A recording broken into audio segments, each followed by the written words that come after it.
Hello and welcome to The Premise. I'm Jennifer Thompson. I'm Chad Thompson. And we are here today with the lovely and amazing Judy Reeves. She's in studio, so we're super stoked. Welcome, Judy. Thank you. It's lovely to be here. I'm really excited about this interview. I absolutely love this book, When Your Heart Says Go. And it's been on my bookshelf for a while, and I like to read books right before the interview so they're super fresh. So I just recently finished reading it, and it's stuck with me. It's such a beautiful, beautiful book. But before we dive into this conversation about you as a writer and everything you do in the community, I'm going to tell our listener a little bit about you. Our listener. Just the one. The one. Just the one. That would be my mother. Well, and my mother too. Okay, so there we go. And Chad's mother. Well, we won't have her. She's no longer with us, but she is in memory. So we have listeners. We do. Judy Reeves is an award-winning writer and teacher whose books include When Your Heart Says Go, a writer's book of days named Best Nonfiction by the San Diego Book Awards, and a Hottest Books for Writers by Writer's Digest.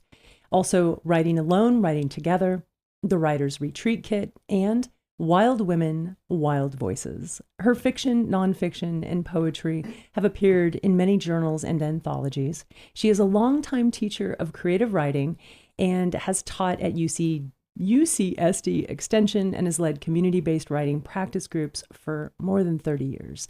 She teaches at writing conferences internationally and at San Diego Writers, Inc., a nonprofit literary center which she co-founded. And she lives right here in San Diego amid bulging bookshelves and an ancient Underwood typewriter that claims its own social media fan base, which I'm not surprised. It's a gorgeous typewriter. It is. That was my husband's typewriter. Oh, was it? Yeah. When he came with his typewriter. And were you envious of it then? Did you think, that's a handsome typewriter? I didn't appreciate it until later. I was into the sleek stuff, little guys like the one you have here. Yeah. And we're speaking of Tom. Tom Reeves. Yes. Yeah, Tom Reeves. My love. Yeah. Who, this book is really, a lot about Tom. It's a love letter to Tom. In some ways, I think this book is a love letter to grief. I think that sounds really weird because no one loves grief or wants anything to do with it. But it's the way you write about it. It's so openly. There's a sweetness to it. It feels very hopeful, like a rebirth in some ways, but not. You didn't embrace grief per se, but you leaned into it. And I really feel that when I'm reading this book. I guess what I'm trying to ask is that even though you were running from the sadness of the memories in San Diego, you take this year-long trip in this book, you're actually running toward yourself or finding yourself. Okay, so I wouldn't say this book is about escape, but the opposite? It's about searching, I would say, rather than escape. Seeking is a word that I've always used about myself.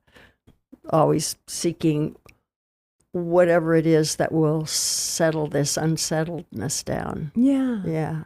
It's like you had this new layer of you that didn't exist before, which is grief. Yeah. And so you're trying to figure out who is Judy Reeves in the world with this new layer. And it did feel really beautiful in so many ways, is why it constantly felt like a love letter to travel, to finding yourself, to Tom. When did you know you had to write this book? When I came back for all of those years before I wrote it, because it didn't get published till 30 years after the event. Yeah. But I was writing bits and pieces and memories and a little this and a little of that and some very bad poetry. And just using it for fiction. And I was in the middle of a novel, and the book just said, okay, Now's the time. And I can't say all of the other time was preparation for how I wanted to say it. And even when I was writing it, I didn't know how, how I wanted to say it. I didn't know what its shape would be. I thought it was a spiritual quest. Mm-hmm. I thought it was, searching for home. I didn't know what it was. And I didn't know that Tom would be so much a part of it. But he was just present all the time. I felt like there was this interesting pacing in the book of how much you share with us, the reader, about Tom. and it picks up throughout the book. Like it starts a little slower. Mm-hmm. Was that on purpose? Did that come to be later? It really worked. It was incredibly effective in terms of feeling the grief and coming to terms with the loss. So talk about that writing process, and it maybe just happened naturally and you didn't have to change a thing, but I'm curious about the pacing.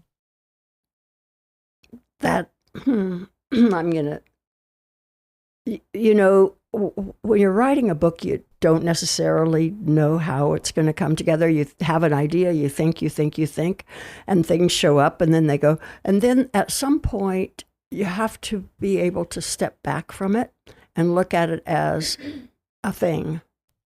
And so that's when, not by myself necessarily, I had a bunch of people reading this and working with me to edit it.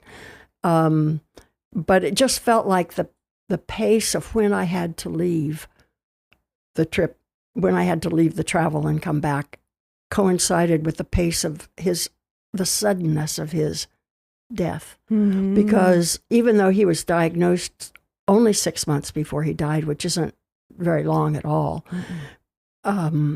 he was still participating so fully in life. And so his death just seemed like that sudden. And so that was what the pacing happened, I think. It's funny, I can't remember exactly now when they were conscious choices and when it was intuitive knowing. Yeah. Yeah. And I feel like that's a lot about what writing is you don't even realize it. You said something, and I wish I'd written this down so I could repeat it verbatim, but something along the lines of, part of the magic and the beauty of writing is as you're doing it, it's like, where is this coming from? It's this mystical thing that comes from somewhere inside of you, but does it? Well, you're a writer. You know these things too, right? You've experienced them. It is magic. I don't know. I believe in magic. Mm-hmm. I believe in the muses. I believe that you can be influenced by what you read. And I think the trust that you have to finally have in yourself. I'm writing a novel now, and I'm thinking that novel too much. So the writing isn't happening like I'm used to because I'm thinking too much and, planning this and thinking about that. But I like it so much when you just open the notebook, pick up the pen. The first words I wrote, this was a memory. And it just started coming like that. And there it was. Yeah. That's a great line. Yeah. Nothing is scarier than the blank page. Right. Writing is risky. This was pulled directly from this book. And I wrote it down. I was like, oh my God, that is so true. But I find that that first line comes pretty easily. So really the scary part is the third blank page. Where is this going, right? Yeah. But a lot of people I do a lot of writing practice groups, and a lot of people will be reading their work afterwards because we always invite them to read their work afterwards, and they'll get to a point and say, I don't know where that came from. Mm-hmm. Yeah. And it's true. We don't know where it comes from. Mm-hmm. And so to continue to, I call it surrender to the page. Yeah. Every time. That's beautiful. Just give yourself over and know that you're not necessarily going to be in charge. And the more you try to be in charge, the more you hold that intuitive, that magic stuff, the more you hold that back. Or for me, that's my experience anyway. Totally. Yeah. Well, and having the courage to keep going, even though it's scary and risky and all those things, it's maybe the hardest part. For me, anyway. Sometimes the hand starts, and I can tell because I can look at my handwriting and it starts getting smaller and tighter, when I get to those places, and I notice that I'm not breathing. Oh, wow. Yeah. Yeah, so I have a physical kind of reaction to where is this going to go? I don't know. I'm not in control anymore. Yeah. Until you just say, okay, I'm not in control anymore. I just got shivers. Wait a minute, you're handwriting all this? I know, right? I was thinking. Yeah. And then you go back and type it, or do you have someone else type it? For this book, I did 10 of those spiral bound loose leaf notebooks, and as 199,000 words. Some of them were good. Not all of them, many of them, because the book is, I think, 92,000 words. And then, so I handwrite it all, and then I go through and as I key it in, I edit, or I'm starting to use dictation more, with Word and also Scrivener. I can use dictation on both of those. And the dictation is learning my way, and so it's working. But the thing is when I do the dictation, when I speak, I don't write as well. Yeah. I was just talking to our last guest who we had on the premise about this very thing. Often I'll go on walks and I think, oh, the story is like unfolding in my head and I want to capture it. So Chad's like, well, why don't you just speak it into your phone? I was like, it does not work. Mm-mm. It just, all of a sudden I stumble and I question it and it doesn't sound right. And I listen to it. So I guess this begs the question, is it really not that great in my head and I just think it is? or is it really just like a different muscle, dictating? Yeah, some people are so eloquent. You've had so many people and spoken to so many people, and or they can just get up and do that. But I can't do that. I have an editor that gets between that, and yes, I don't speak as well as I write for writing. Yeah. Well, and we all have our own process, right? Yeah. And some people write by hand with a pen or a pencil. Mm-hmm. I can't write. I have to do it on a typewriter. Mm-hmm. It just isn't the same process for me. And I like short stories, or I'll read it again later. And I think it's because I'm constantly rewriting the sentence, and I'm rewriting it and rewriting it. So by the time I look at it, like it's polished. But when I'm writing with a pen, it's like just nonsense, and I'm like, well, that is terrible. What in the world happened there? So yeah, it's like I think we get accustomed to our practice in a way. Yeah, and I don't know if it's because I started writing stories and so on when I was just with my big Chief tablet and my remember those big thick pencils? Yeah, kind of flat. Yeah, and so I'm writing the stories, and maybe that's maybe it got into my body at that time, and so it's like a muscle memory that's how you write. I think that's part of it. Yeah. Well, they say that you learn better when you actually write with your hand and a pen. And I do. When I'm trying to learn something, if I write it down, I remember it more effectively, for sure. I want to hear about your first writing group. It's my understanding that you were 11 years old. Oh, yes. That story in my treehouse. Yeah, in the backyard, in the treehouse. There's something, I don't know, does it happen to all kids or girls at like 10, 11, 12 years old? You like to get scared of things? I don't know. You like to scare yourself? Maybe to convince yourself that you did not do that? So I was heavy into vampires at 11 years old. And I don't know. I have no idea where that came from. But so there I was writing that first 3 Buckets of Blood was the name of the story. 3 buckets of That is fantastic. And I don't know, we lived in this old farmhouse in this little town outside St. Joe, Missouri, and there was a chicken house, and so the vampires were somehow in the chicken house. Of course. There went all the chickens, of course, and I don't know, I don't even remember the story, but I do remember the imagining of the vampires in the chicken house. That is awesome. But you also write that you and your sister would like get together with your notebooks and then write and then read each other your stories. And my friend Betty Barnes, more than my sister, yeah. Okay. But the 3 of us, yeah. So my first book club or writing group was with my friend Betty Barnes. So you've been facilitating writing groups since you were 11. Yeah. I was like, so cool. You're like, I was absolutely meant to do this. You didn't really have a choice, it doesn't seem. There's something for me about writing in groups. Yeah. And I wrote about this in the last Lively Muse that I sent out about the coffee shop effect. Mm-hmm. And the idea that if I go to be in a writing group, I have set my intention. And if there are other people there, there's a kind of energy that happens. Yeah. And you don't even have to talk about it, but there's a kind of energy and creating a space that holds that energy within that group. And I once again, we just have to go to say it's magic, because who knows why or how. Absolutely. Yeah. One of the things you also, I think I actually read this on your website, that every city you go to when you travel, you seek out 3 places. Mm-hmm. An independent bookstore, the library, and what will become my home cafe.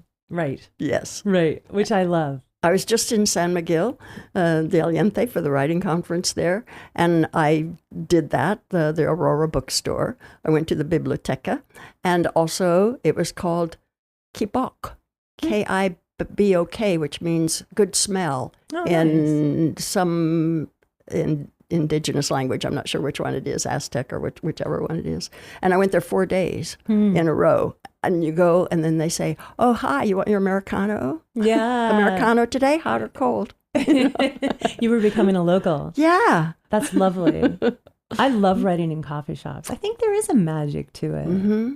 That's interesting. Yeah. I always felt like maybe it was like the solitude of being away from all the things in my house that call me to do them. Do the dishes, fold the laundry.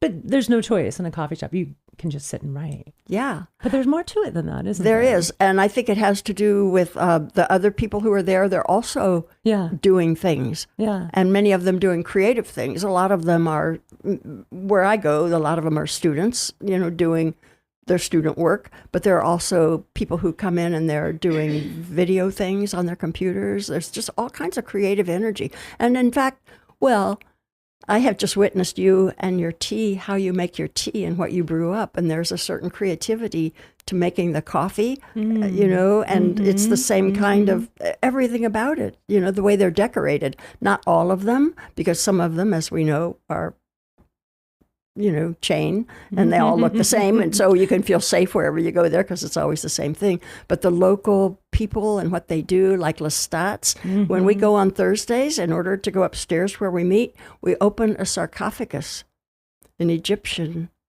model of a sarcophagus door. Up the stairs we go, and there are all kinds of chandeliers and sarcophagus. Sarcophagus.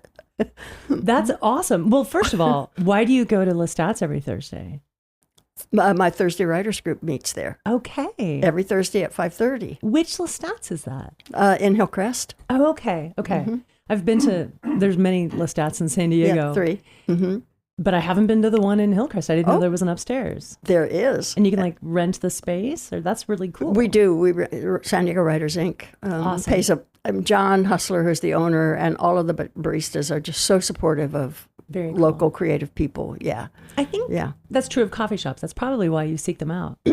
One of my questions was, do you like to research it in advance, or do you like to stumble upon them? Yes, it's a stumbling. Yes. Yes. I know you. I knew that was going to be your answer. And that's kind of like, when I was reading this book, I felt like I was absolutely there in the present on your journey.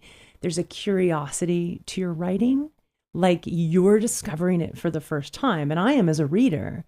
And I thought, how does she do this? And then I wondered, is most of the book from journals? Because I don't know how you remember such details, or if you are able to just transport yourself back through the writing. Both. But for this particular book, I did keep journals all the time I was traveling, because I was traveling alone. Mm-hmm. Excuse me. I was traveling alone, and the journal was my companion. It's who I talked to. And so I kept them all along, and I kept them for some reason for all those 30 years. I still have them. So awesome. And I don't usually keep all of my journals, but when I'm on a special trip or some special event, then I'll keep the journals. And the way I settle myself into the writing is to give physical details of where I am, what the light is, or the music, or what I'm drinking, or who else is there. Yeah. The descriptions were so beautiful. Like there was a rainstorm in Amsterdam that was just incredible. I read it a couple times because I was so taken with the description. In fact, I noted a couple places in the book that the writing I just thought was so beautiful. Do you mind if I read them? I love to hear other people read my work. I was going to say, is it weird that I'm reading them? Because I could have handed you the book and it made you read them. But No, I want. Mykonos is blue, blue like the ink from my pen, and deeper, rich, royal blue, and deeper yet. Deep navy of the deepest waters of the Aegean. Did I say that right? Aegean. Indigo, and then lighter, and white, bright, clean white with no shades of yellow, not a hint of gray. Sugar cube houses. Oh my God, I loved that so much. Describing them as sugar cube houses was just like, for me, kind of gleeful. I read it again. I was like, this is so good. Sugar cube houses stacked cube upon cube, climb the mountainsides, cleaving to the angles of hills that echo the rounded mounds atop churches, whose domes are sometimes stained lapis, sometimes blood red, sometimes left white to gleam pure and bright in the island sun. Let's go there. I want to go there. I was totally there. You bring me to these places I've never been. And I thought, how does she do that? But you describe it when you're there. But also, like, talk to us as a writing coach and someone who teaches writing. Like, talk about the process of bringing yourself back into a space so effectively if you hadn't written in your journal. Finding a detail. And for me, that detail, and when I think of Mykonos, blue. I mean, when I think of Greece, it is a lot of blue because of, And so finding a detail that you can hang yourself on, and then slow way down. Write in present tense, because when you write in present tense, you're back there again. If I wrote in past tense, I'm distanced from it. But here I am, like I started that piece that started the whole book. This is a memory, not this is what I remember, but this is a memory. And then the details are so important. I write 1,000 words to get 100 words because I want concrete, specific details. I want to have at least, in every paragraph, I think it's Flannery O'Connor says in every paragraph, use 3 of the 5 senses. That's a lot if your paragraph's only like 2 sentences. But to take a sensory inventory, this is what I smell, this is what I hear, this is what I taste. Sometimes I rub my fingers together, close my eyes and rub my fingers together to feel something. And I feel it like I can feel the sand. I can feel my mat. You can buy those mats on the beaches in Greece, and you buy those mats, and they're kind of rough, strawy kinds of things. And when I close my eyes and go like this, I can feel that mat and feel it on my body. And then go to the body, and what is the body sensing then? Wow. Slow down, go deeper. That's what I keep saying, slow down. There's no hurry. Yeah. Even in an action scene, when in these really intense action scenes, often in movies, they'll do slow motion. It's like that. It's more intense. So that's what I do, and why it takes me 199,000 words to get 92,000 words. Oh, I'm sure I'm the same. Yeah, but it's interesting to me how you can smell something and it transports you back to that moment. I think smell more than any of them. Here's my theory.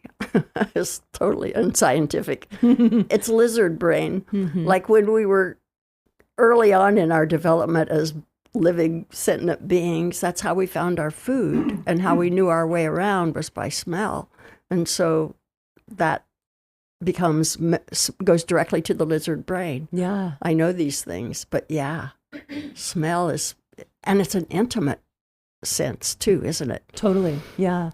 Inside your body. Yeah. When I was writing my memoir, I was trying to put myself back in a time. And so I called my mom and I said, I was writing about my dad who had passed. And I said, what deodorant did Dad wear? And she told me, and I went and bought it. Yes. And I thought for sure that was just going to like bring me back. And it really didn't. I was like, I kept smelling it and I'm like, nope, not, it's just, I don't know if I was forcing it or what, but it just didn't work. But I was in a writing class. And So now we have two sticks of deodorant that we do. in the house that are just never going to get used. That I can't part with. I'm No, like, because someday, you never know. Because I'm not going to wear it. That's weird. It would be weird if you smelled like my dad. I appreciate you not wearing that deodorant, but I can't seem to part with it. It's weird. It's like this weird thing, but someday it's going to be useful. But anyway, back to smell. So I was in this writing class and the facilitator wanted us to smell something. So we were blindfolded. So we didn't know what the color of the thing we were smelling was. And then we were supposed to write something, whatever came to mind.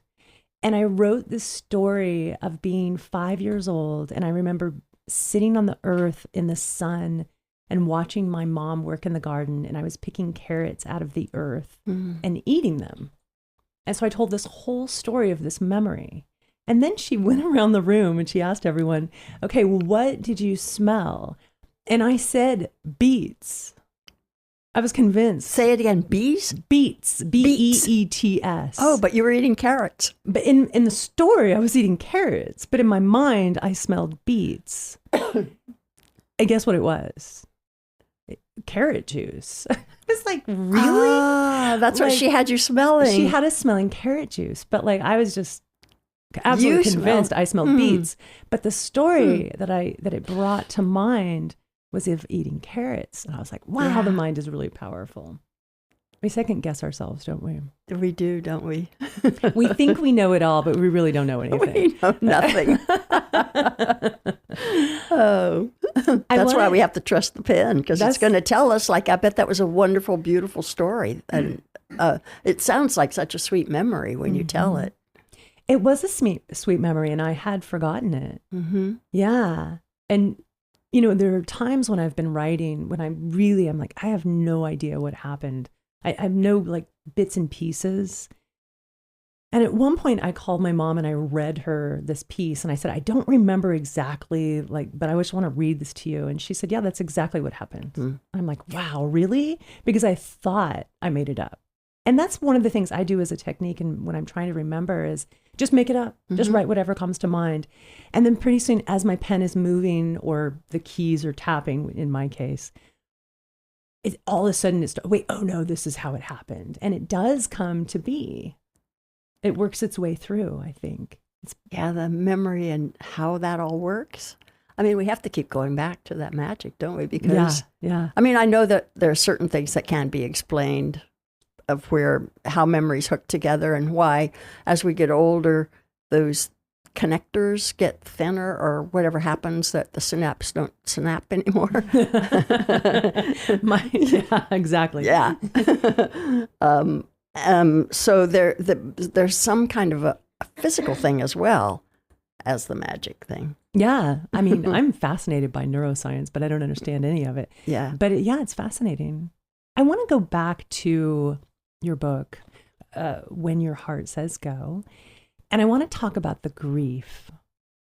Because for me, like, writing about grief must be so, 30 years later too, did it bring you back to, I mean, did you transport yourself back to that grief?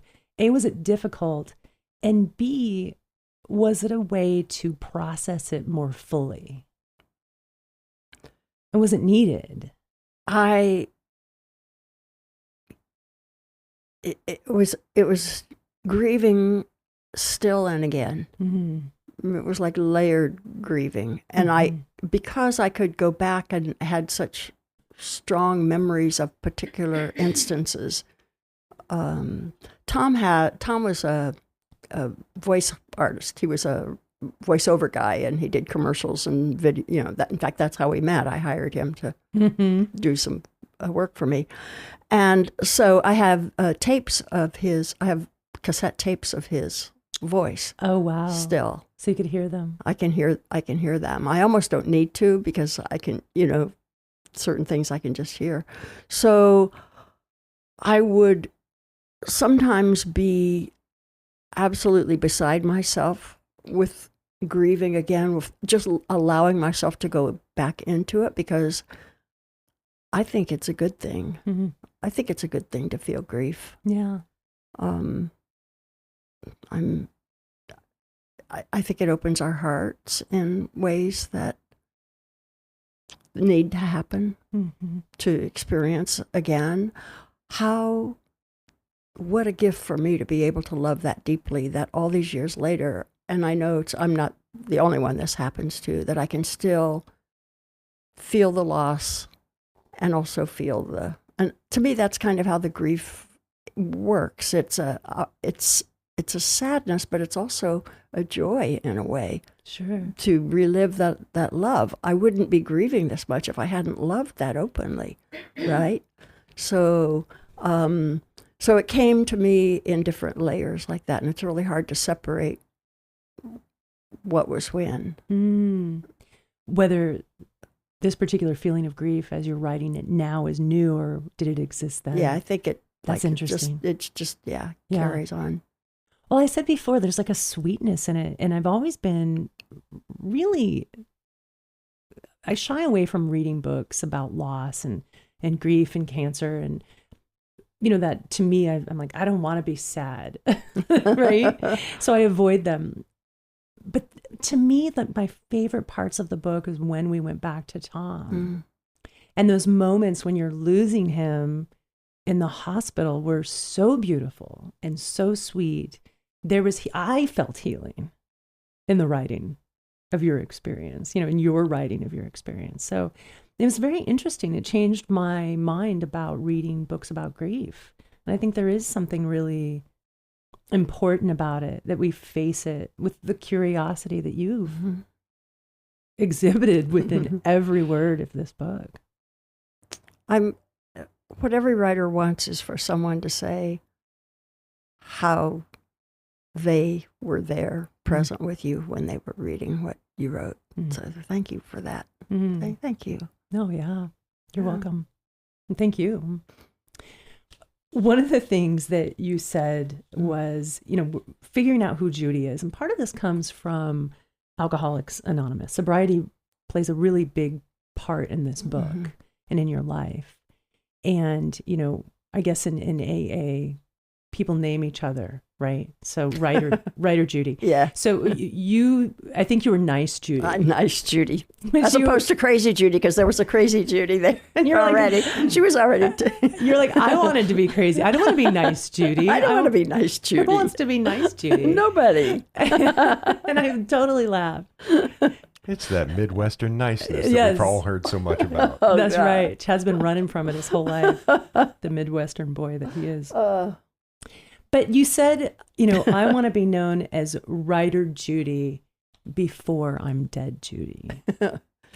I said that. You said that. And I was like, yeah. Who am I and how do people define me? And do you feel like you've accomplished that? Yes, excuse me, I do feel like people, because my community is so writerly oriented, I think that people do identify me that way as writer Judy. Unfortunately, I'm afraid I'm also getting this name as Busy Judy. Really? Yeah. Because you're always busy, or you're a busybody? Busy Judy. I don't want to be busy. I don't want to be known as Busy Judy. Too busy to have coffee? Or? Yeah. So I just had a text from a friend this morning, said, I know we were just together in San Miguel. She says, I know that when you're here, you just get so busy, and I understand that. And I New Year's, I said, okay, I'm not going to be Busy Judy anymore. And damn it. It's just, you can't run away from Busy Judy.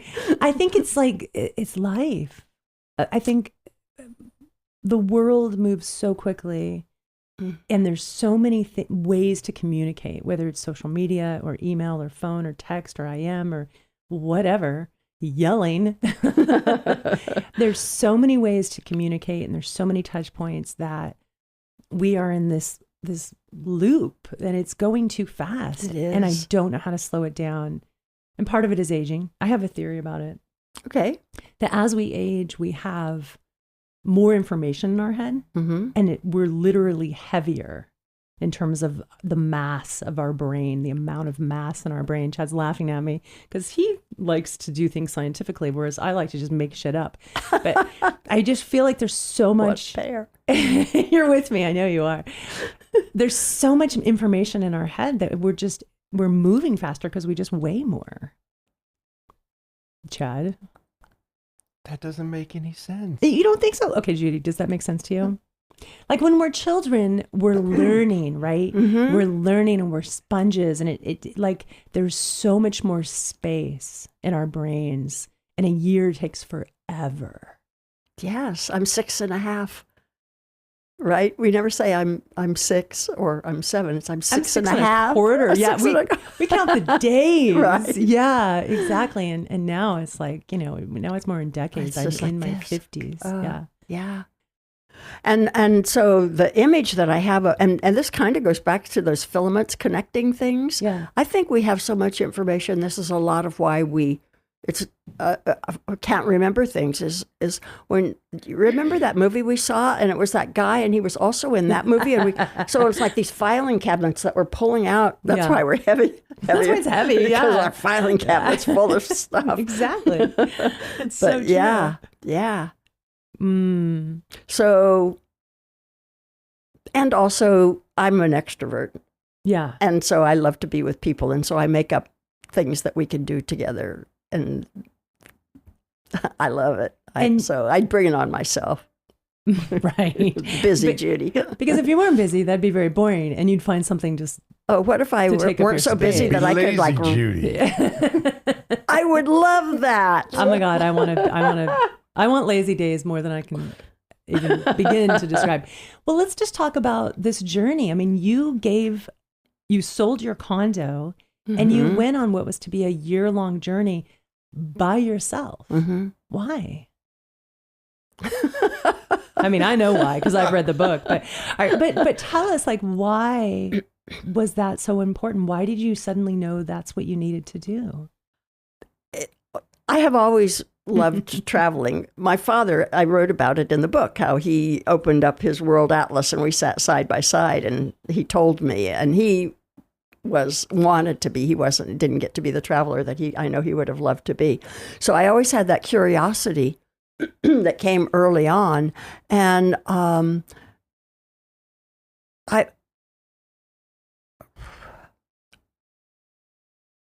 don't know why. I had heard about it around the world airline ticket when I was in. I think I was in a meeting someplace, and somebody was a travel, and I didn't know those things existed. And that's interesting, around the world airline ticket. And I don't know, it just came to me that that's what I should do. Yeah. And I trusted that. I had traveled by myself before. I worked for an organization called Project Concern International, and I went to developing countries, Bolivia and Guatemala and Bali and places like this. And so I wasn't afraid necessarily of traveling by myself. And remember, this is in the days before cell phones, before all of that connection, because this is 1990 when I made that trip, 1991. And so everything was slower then. And you could take a train to wherever you wanted to go, and you could just get off and say, okay, where am I going to stay? I don't know. Here's a guy who can tell me things. Right. And the travel books. And I started reading travel books early on, and had, some heroes who were travel writers, memoir and travel writing, I want to do that. There were some moments in the book where it was a little scary. Yeah. Because you come into this foreign place where you don't necessarily speak the language, or like they don't necessarily speak English. And you have to figure out where you're going to stay that night, and then trust that someone's going to get you there. And at one point that didn't happen for you. You were essentially abandoned on a dark road at like midnight. You want to tell us that story? The cab driver, people yell at you in Greece. They just yell in Athens particularly, or that was my experience. They yell. And so he picked me up at where I came in at Piraeus, or wherever it was I came in. I don't remember. And I told him the hotel, and you would think that taxi drivers would know the streets. I had the hotel address. You would think he would know it. But in the Plaka in Athens, it's ancient. And maybe this guy, I don't know, maybe it was his first day on the job or something, but he was getting tired of driving around. And of course it's dark and I don't know where I am because I'm a visitor here. I'm a tourist. And so he just finally put me out of the cab. Yeah. Yeah, get out. We're done. It's down there, he pointed. And was it? Was it actually down there? There was a light. Yeah. It sounds like there was a light in the distance. Yeah. Come to me. Yeah. Yeah. There was a light, and I thought I'm going to go to the light. I mean, what else would you what do? are you going to do? Yeah. So I went to the light, and it was a cafe. Of course. And she was just opening, and I got a coffee, and I could find out from her where the hotel was. It wasn't far. That's good. It was in the general area, but it was scary. The other thing in those days, traveling around Europe, every country had different money too. Yeah, that's true. And so you had to change your money all the time too. And I'm terrible with math. And I didn't have a phone with a calculator on it, with a translator to do that like I have now. Mm-hmm. Yeah. There were some challenges. Well, and one of the things that, is happening in this book is there's a war starting. Yes. In 1991, we went to war. Yes, we did. And that definitely affected your trip. Mm-hmm. So I came home a little early because of that. I had to leave. Yeah. And there's this moment where you're not able to get a flight out. Flights are all being canceled. Mm-hmm. I think you're in Delhi or near somewhere in India. Yes, I was in India. I was in Goa. And strangers, there were so many moments of kindness from strangers in this book. Mm-hmm. That I thought was so beautiful. But there was a complete stranger in line when the person at the counter at the airline said, we only take cash, their currency. Mm-hmm. Or I forget what the other item was. It was American dollars. American dollars or a drachma. Yeah. Okay. Yeah. And you didn't have enough money. Right. And the guy behind you was like, I'll cover her. Patrick. I can't say his last name. His name was Patrick. His name was Patrick. Did you stay in touch with him? No. Never saw him again after we parted in the Bombay airport. And of course you paid him back once you got to. Yeah. But I was like, wow, that was pretty cool. But those moments happened a couple times. Mm-hmm. Yeah. I like people. Mm-hmm. And maybe I trust too much sometimes. And get taken advantage of sometimes, but I don't want to change that part of me, that trusting part. And I'm friendly. Mm-hmm. Yeah. A woman one time in Spain, she says, "You're an American." I said, "How'd you know I'm American? I could be Dutch. I could be German. I could be anything. Canadian. Look at me." And she says, "Because you're smiling." Oh, well, that's interesting. Yeah, not the ugly American after all, the smiling American. Right. Busy Judy, walking around with a big smile on her face. Busy writer Judy. Smiling Judy.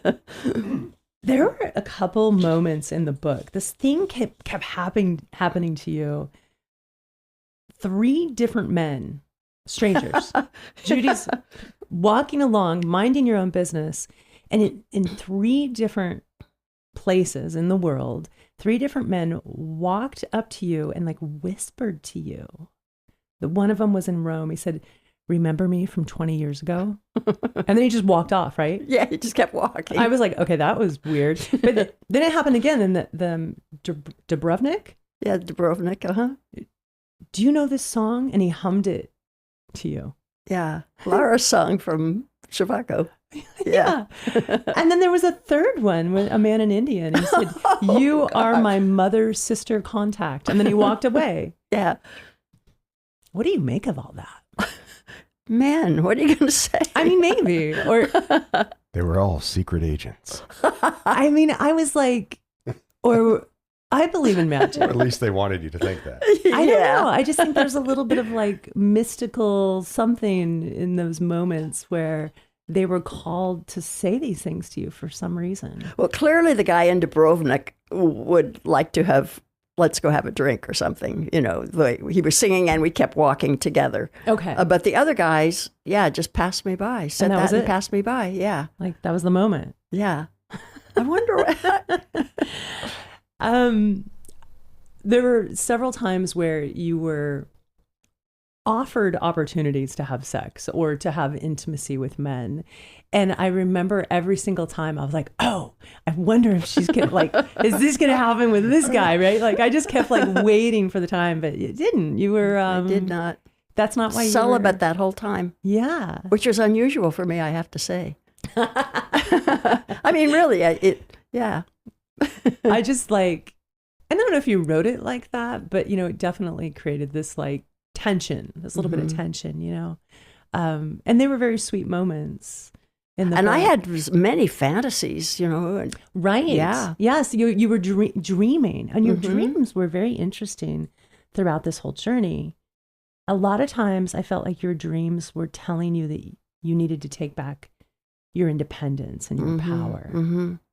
Particularly that one I had in Paris about that guy who I was having that off and on affair with before I left San Diego. And he inviting him to go on a driving trip with me. Or I guess it wasn't in Paris, but whenever it was, yeah. And I knew that if I invited him to go on that trip with me, that he would be driving. And I wanted to drive. That one still stands out to me. It happened it was in Greece, actually. I remember it now. I thought it was in Paris too, because you told Amy about it. Or maybe that was another dream. That was another Paris. dream. Yeah. Where you realized, well, Amy said to you, well, that's a clear message. Yeah. Thank you, Amy. Yeah. Where is Amy? Does she live in San Diego? She lives in Oakland. Okay. And she is just doing I am so proud of her. She's just doing wonderful. She was a performer all her life. I mean, she came out of the womb going, ta-da.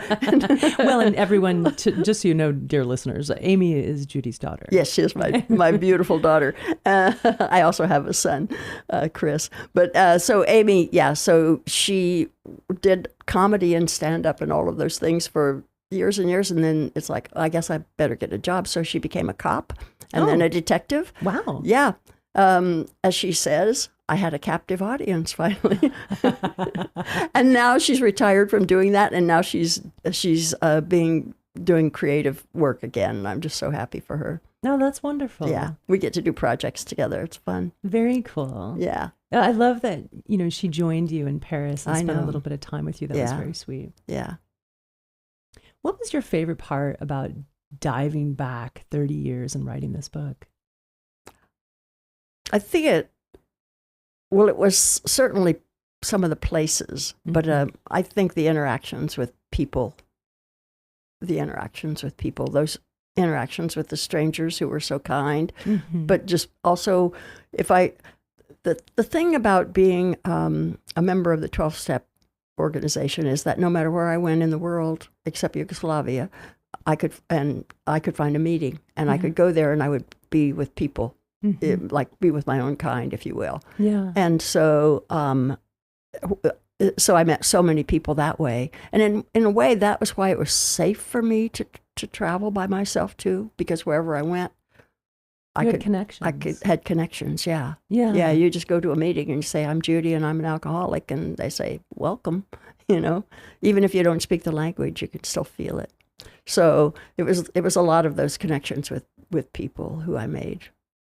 Before reading this book, I didn't realize that Alcoholics Anonymous was an international program. Yeah. Powerful. Good work. Like what we did when we went to what was then the Soviet Union. I was just going to ask if you wanted to talk about that. Yeah. Some of the people I met there, and that was organized. I didn't just go there by myself. That was that was the only organized thing that I did while I was traveling. And it was done by a group called the CASW, Creating a Sober World, which was part of the USSR cooperative that was existing at that time in San Francisco. And my friend Camille worked for the CASW, and she was going on this trip. And so when I made my plans to leave, and I knew she was doing it in November, and I left in July, I made sure that would be part of my plans to go and do that. And it's like wherever you go, you can find your own people, whatever your connection. I mean, whatever the human connection is. For us at that time, it happened to be we were all, in this shipwreck together. Right. Yeah. I mean, I would say maybe your superpower is finding and creating community. My favorite thing to do. Yeah. And that's how I met you. I met you when Writers Inc. was downtown. Yep. In that small little building before you moved to Liberty Station. It was like an arts building, I think. When we were downtown, it was the arts. What was it called? Arts Center building in the East Village. Yeah. Yeah. Yeah. Yeah. That's when when I first met you. Yeah. Yeah, on 13th Street. I think it's the Arts Center Lofts. Yeah, I think. Yeah, that's right. Reading your epilogue in this book brought tears to my eyes. It was such a beautiful ending, and we don't want to give away the ending of the book, but we're going to do it anyway. I came home. You came home. She came home, folks. And I mean, you found yourself. So this is a journey to finding, searching for you, which you found, I think, beautifully in the book. And then you're at home and you're in a bathtub, relaxing, and then it was like a lightning bolt struck you. Tell us about that moment. I was just trying to get my bones warm. So I was soaking in that bathtub. I had a candle lit beside me. I wasn't sure what. Now I'm here. Now what? I was still kind of wallowing around in now whatness. And the idea came just like that to open a writing center. And the candle fell off the side of the bathtub into the tub, literally. I don't know how that happened, but it did. I jumped out of the tub, wrapped myself up, and I got my journal and I started writing 5 pages of this is what we're going to do. This is how it will be. This is how the furniture will be arranged. Wow. Yeah. Down to that detail. Yeah. This is how we're going to pay for it. No, I didn't. That part I didn't know. But you did. You said we'll get grants. We'd get grants. We'd have classes and groups and workshops, and people would come. And they did. And they did. And they're still coming. And they are. That's really cool. So recently, the mayor of San Diego named, what day is it? March. I should have remembered the date. It's Judy Reeves Day in San Diego. Yeah, it was a July day. It was a July something or another. It was the day that I resigned as executive director of San Diego Writers Inc. July 24th. Oh, thank you. Yeah. It's Judy Reeves Day in San Diego. I'll remind everybody. That's so cool. But it isn't, it's not the kind of Judy Reeves Day where it's perpetual. It was only that day. Oh, really? Yeah, only in 2010. Yeah, 2010. I think we need to change that. I think I'm going to write a letter to the mayor's office. Okay. We want July 24th to be Judy Reeves Day every day. Every year. I mean, every year. Yeah, not every yes. day. It is every day too. Yes. Well, that was pretty cool. Yeah. And that was pretty cool. There were some people responsible for that. I had a feeling. Yeah. Some of my co-conspirators with San Diego Writers Inc. had to do with that. Why do you think writing communities are so important to you? I don't know if I would do any writing if I didn't have a writing community. I mean, look at me from way back in the day in my treehouse with my friend Betty Barnes and my sister. Let's do this together. It's a communal act for me. I mean, we do it, that's why that second book was Writing Alone, Writing Together. That's what I was just going to mention. Yeah. Tell us about that book a little bit. Writing Alone, Writing Together. Well, it after I wrote A Writer's Book of Days, which was the first book, that one just seemed to want to be the next one because I had been doing, at that time it was the Writing Center. So there have been 2 nonprofit organizations. The Writing Center was the first one, and then San Diego Writers Inc. with a little bit of a break in between those. But I had been doing groups. I just saw what was happening when people came together in writing groups, whether they were instructing on the craft or whether they were reading critique groups or generative groups like our drop-in writing practice groups, whether they were readings, whether they, you brought in some big name teacher to teach you or whether it was peer-led. I just saw how groups can engender creativity that might not happen if we're on our own. And so that's why I wanted to write that book. And so that book is about, you can start a reading critique group or you can do a writing practice. So it's kind of an instructive book on how to do the different kinds of groups and the advantages of each one of them. And you don't have to rely on a professional to create it for you. You can do it yourself in your treehouse when you're 11. Yeah, kids are doing it all the time. I see them everywhere. You do too, right? Mm-hmm. Yeah, we get together and we make stuff up. We pretend. we do. And I think we need more of that as adults, right? We lose that. Do you ever have game night with your friends? Do you guys have game night where you play games, like board games, old? We play games occasionly. Well, I mean, I don't want to pry in your personal life. Well, it's funny you say it. Sometimes personal things come up about our marriage. I love games, board games, card games. I don't care. And Chad, I don't know what it is. He doesn't like them. So I'm always like, we should have game night. And he's like, absolutely not. You could come. I'll come in. We could do game night. He's not a game night person. But I do with my friends. Mm-hmm. So the guys will sit and talk about music or whatever they're talking about. And then the ladies will sit at the table and play games. And one of my favorite games is called Toss the Pigs. Toss the Pig? I think it's called Toss the Pigs. So there's these two little pink pigs and their feet are in like different positions. So, and then you toss them and then however they land determines your points. And you want them to kind of land on their snouts because if they land on their snouts, that's 10 points. Oh. If they land on their side, that's a certain, and everything, it's very competitive and it's very fun. Isn't this silliness and isn't it It's fun? so fun to laugh. Oh, yeah. We have to do that. That's how you breathe deeply, is by laughing. Absolutely. That's one of my favorite parts of the book, too, is like you're thinking about Camille and your friends back home and how much they make you laugh and the silliness that comes out with being with those people.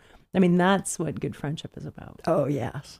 And there's nothing like a group of women maybe throwing pigs around the table. Totally. I don't know whatever they do, but that is just so rich and warm and the best time. Agreed. Yeah. Well, one of these days we're going to have to play Toss the Pigs. I would love to toss a pig or two with you. We're going to make it happen. Okay. Before we close, and I just want to say thank you so much for coming here today and being with us. Oh, it's my pleasure. And for writing this beautiful book. Dear listeners, it's so beautifully written. Like you'll get swept away into the travel experience, into just really leaning into yourself and allowing things, the curiosity in your writing, allowing the world to happen around you and being willing to lean into that. Like it's such a beautiful reminder of how we really should live our lives, right?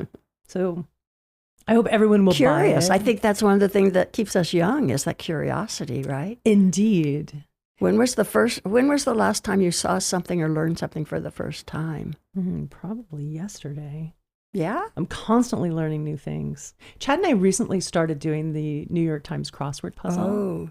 And so I'm constantly like, oh, yeah. I'm like, I didn't know that. I'm like, that is great. So I think puzzles and games, they help us learn and not become so stuck in our ways, right? To be open to new things. And being playful. Being playful, absolutely. I was always intimidated by crosswords because, frankly, I was really bad at them. And then I thought, you know what, I'm just going to start. And then I realized that there's really there's a way to do crosswords. And you just move on until you find something and then you like concentrate on that area. And then things start to fill in. And then you have to think about the clues differently. And it's really fun. I've been really enjoying it. I like writing. I'm good at it, but apparently Mondays is like the easy crossword and Sundays is the difficult. So it gets progressively harder throughout the week. So one night I couldn't sleep. Chad was asleep in bed and I decided to try the crossword puzzle and I completed it. And I was like, oh my God, I was so proud of myself. Yeah. I wanted to wake him up and tell him. But I told him the next day. And then he was like, yeah, I'm pretty sure Monday's the easy day. And I was like, what? But he's right. And then I love doing the Monday, Tuesday, Wednesday. No, you weren't like mean about it. Yeah, I know, right? Chad's a good guy, everyone. I want you to know. He's very supportive. I don't even know where I was going with this. I'm rambling now. But I just want to say thank you for writing this beautiful book. And I'm really excited about your novel. We'll definitely have you back. So get that written. Get busy, Judy. No pressure. Get busy writing. Get busy, Judy. Get busy writing. You do that a lot in your book too, where you call back. And I like that. I like that very much. I just want to know what you would like to say to our listeners about writing, because most of the people listening to this podcast are writers. Mm-hmm. They're readers too, but I think they want to be writers. They want to get their work out into the world. What advice do you have for us? Right. Yeah. Yeah. And I think writing without a plan, this is not a product. Maybe it will become a product, but it's a process. Yeah. And so what do you want? Just look outside the window and write what you noticed today. Just start using words. And the whether senses. you want to, whether you do it with a pen or like I do every morning, first thing I start writing, or whether you do tap on the computer, any way that you want to do it, just start. And all, Natalie Goldberg was so good. She says, just start with I remember, because you're never going to not have something to write about if you go, I remember. That's I also true. Like to just start with a physical sensory detail. Yeah. I love that when you were talking about closing your eyes and rubbing your fingers together and feeling texture. Yeah. That's really powerful. I'm going to take that one. Thank you. Yeah, just do a sensory inventory. Right now I, feel, right now I smell. But the thing is, and I know this from experience, someday I will have the time to write, and that's not going to happen. You have to take the time to write. You have to make the time to write. And if you don't do that, it won't happen. It's true. Yeah. Yeah. So get in a group. That's always fun. There's so many opportunities. If not in person, you could do it online. Yeah. Yeah. Well, thank you. Thank you. Thank you. And thank you so much for being here today. This has been so much fun. It's good. I knew it was going to be fun to talk to you. I knew that we would go on and on and on, and we could probably go on and on. I asked Judy, do you have a hard stop? And she said, I can be here till 4. I'm like, great. We're going to talk for 4 hours. I will not bore our listeners at all. You can learn more about Judy at judyreeveswriter.com. Follow her on Facebook at judyreeves2. That's TOO. And Instagram at JARWrites. And also check out our Substack, The Lively Muse, which is full of all kinds of wonderful tidbits and advice as well. This has been another episode of The Premise. You can visit us online at thepremisepod.com and subscribe and rate or review The Premise wherever you get your podcasts. These interviews are here for you. We appreciate you listeners, and we really appreciate your reviews and your ratings. It helps get the word out about The Premise. You can also follow me, your host, on Instagram at Jennifer Grace, or you can follow me on Facebook at Jennifer Thompson Consulting. Until next time, thanks for listening. Goodbye. Goodbye. Goodbye.